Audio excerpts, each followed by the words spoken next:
Turma do propósito, e aí, meu irmão, tudo bem? Espero que sim. Salmo hoje, número 3, o capítulo da Bíblia por dia, orar todos os dias e tentar mudar. Salmo escrito quando Davi fugia de Absalão, seu filho. A raiz dessa história está no fato de Aminon, filho de Davi, ter estuprado Tamar, irmã de Absalão. Absalão acabou armando, matando seu irmão Aminon, fugindo para a casa do avô paterno e depois sendo restaurado com a ajuda do comandante de Davi, à presença do rei. E quando chegou, Absalão fez política. Absalão cercava as pessoas e desmotivava que elas fossem até o rei, porque o rei era extremamente ocupado, e começa a iludir essa pessoa dizendo: ah, se eu fosse rei, se eu fosse juiz dessa terra. E assim Absalão fez, e quando ele tomou o poder, Davi teve que fugir às pressas. E aí eu gostaria de trazer algumas lições para você, contidas nesse salmo, que foi escrito no meio de tanta perseguição, tanto medo, tanta insegurança, mas Davi ele vai declarar por fé algumas coisas. A primeira coisa é o lamento e a sinceridade na oração de Davi, quando ele diz assim: Senhor, tem crescido o número dos meus adversários.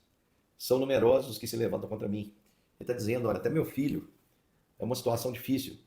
São muitos que dizem de mim: não há esperança em Deus, não há em Deus salvação para ele.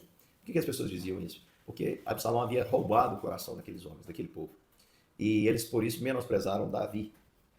E Davi fica abismado porque o seu próprio filho se levanta contra ele. E Absalão se levanta num contexto de perdão. Davi havia perdoado a Absalão. No entanto, Absalão se aproveitou dessa proximidade para tomar o trono do seu pai. E ele então tem que fugir. Mas o salmista diz assim: porém, tu tens sido, Senhor, o meu escudo e a minha glória que exalta a minha cabeça. O que Davi está dizendo é: Senhor, eu estou longe dos palácios, estou longe dos homens poderosos.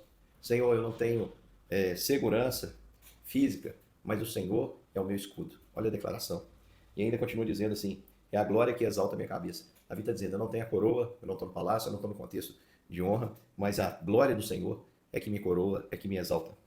Ele continua dizendo aí, portanto, com essas palavras, que o mérito não é dele, o mérito quem o exalta é o Senhor. E ele tem certeza da vitória quando ele diz assim: eu não tenho medo. Primeiro ele diz: deito, me pego no sono e acordo porque o Senhor me sustenta. Ele está dizendo: Senhor, ainda que essas perseguições sejam tensas, eu consigo descansar no Senhor em meio às tempestades. E não tenho medo de milhares do povo que tomam posição contra mim de todos os lados. Davi faz uma declaração aqui belíssima. A certeza dele da vitória se baseia exatamente nesse fato. Ele diz: a vitória virá porque eu estou descansando do Senhor. E no tempo do Senhor, Davi tinha certeza que ele iria levantar e salvá-lo. E ainda ferir aqueles todos, inimigos e ímpios, com a perca da sua força. Aqui fala sobre ferir no queixo a todos os inimigos.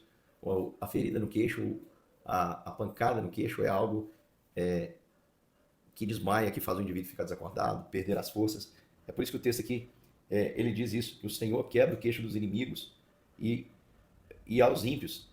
Do Senhor é a salvação e sobre o teu povo a tua bênção. Então, meu irmão, aplicando aqui na sua vida, primeira coisa, não é pecado reconhecer que muitas pessoas estão se levantando contra você.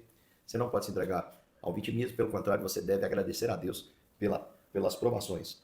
Você precisa, meu irmão, também aprender a confiar no Senhor. Davi, apesar de ser uma situação horrorosa, ele declara que deitava e acordava porque o Senhor sustentava. E ele não tinha medo de Absalão. O que Davi tinha era amor. A gente percebe que quando ele descobre que Absalão morreu, ele chora amargamente essa morte. E ele diz aqui que aqueles que estão agindo de má fé terão seus queixos quebrados. Uma pancada no queixo é algo que faz a pessoa desmaiar e perder os seus sentidos. E ele termina dizendo: do Senhor é a salvação e sobre o teu povo a tua bênção.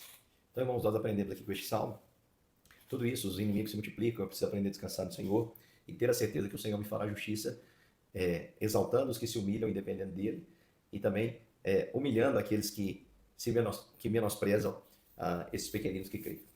Um grande abraço, meu irmão. Amanhã nós estamos juntos para mais um capítulo das Escrituras. Amanhã, o Salmo de número 4. Um grande abraço e até lá.